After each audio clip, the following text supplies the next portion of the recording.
Richard Ashworth, Conservative MEP for the South East. We hear that the French Interior Minister is suggesting that perhaps British police should go to Calais to help in this migrant issue.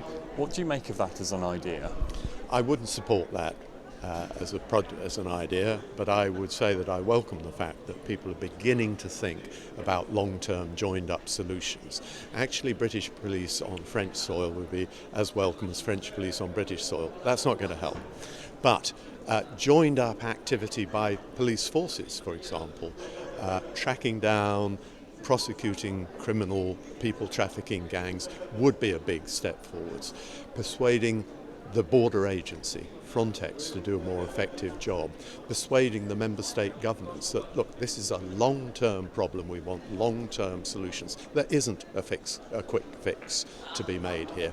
And also pressuring to say the legislation which currently covers migrants is really inadequate. It's not fit for purpose and it needs to be changed. You, I understand, have put together this group of interested parties. Just explain more about what you've done. I mean, that's a significant step that you've managed to get different interested parties together. I'm convinced that a migrant problem such as we have as Calais can't be focused just on Calais. We have to recognise that it's a truly cross-border issue, and as such we've got to tackle it on a cross-border basis. So I therefore brought together a group of fellow MEPs who have similar problems, similar outlooks, and who are engaged in all stages of the line. So the MEP for North East France will be taking part in the group. The MEP for south of Italy will be taking part. The MEP for Malta will be taking part. I've also got MEPs who are involved in the Justice and Home Affairs Committee who will be dealing with the legislation.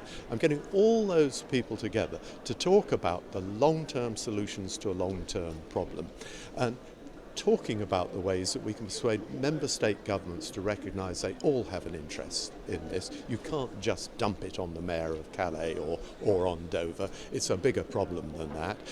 We need to tackle people trafficking crime, which is a truly international crime, and not enough is being done to that. We need to devote more resources to Frontex because it is just appalling, inhumane and unacceptable that so many people are drowning at sea in such a tragic manner, and we need to change the legislation. Wouldn't it be ridiculous if, enacting the current legislation, the French police, took 500 migrants from Calais? If they're exercising their rights, they had every right to take them to Malta and dump them there, which is their first footfall in the European Union. Now that's ridiculous. That's what the law says at present. It's not fit for purpose, it's not working, and the pressure group will force change.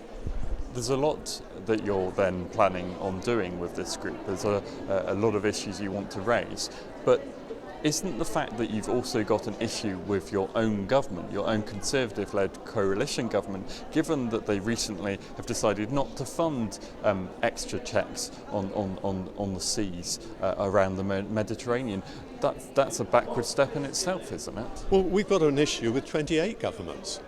All of them want to sweep it under the carpet. Well, having said that, other governments are putting forward funding. They are supporting these operations in the south of Europe, in the southern borders of Europe, following up from Italy, ending its own moves because it can't afford to do it on its own. The British government has said it won't support that. But that's not fair. It's not fair of, say, the British government to say, well, it's Malta's problem, let Malta sort it out, because quite frankly, Malta hasn't got the resources to be able to do that. And we have to recognise it's every bit as much our problem as their problem. So I say, and I say again, all 28 member state governments, if you like working through the European Union, because that's what it's there for, need to take more concerted action. They need to recognise that there is no quick fix to this problem.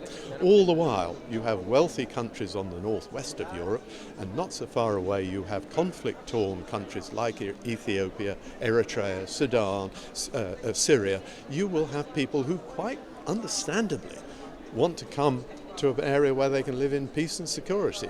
Now, that's not acceptable to have an open door policy and let them flood in. We simply couldn't manage those sort of numbers.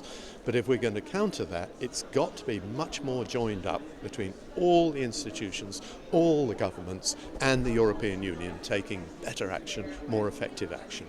And a simple question to sum up then, is Calais our problem? Or is it a French problem? UKIP, we spoke to UKIP a bit earlier, and they say this is down to France to sort this out. It's in their jurisdiction. But by the time migrants arrive at Calais, it's too late.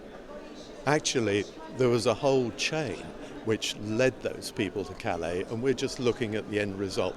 We need to be more intelligent about this, and we need to get to the beginning of that chain. We need to look at their route all the way through Italy, for example. We need to look at how they cross the Mediterranean. We need to try and persuade the Libyan government and the governments back in the countries they've left that they must do more to persuade people that there is no El Dorado, as it's been described.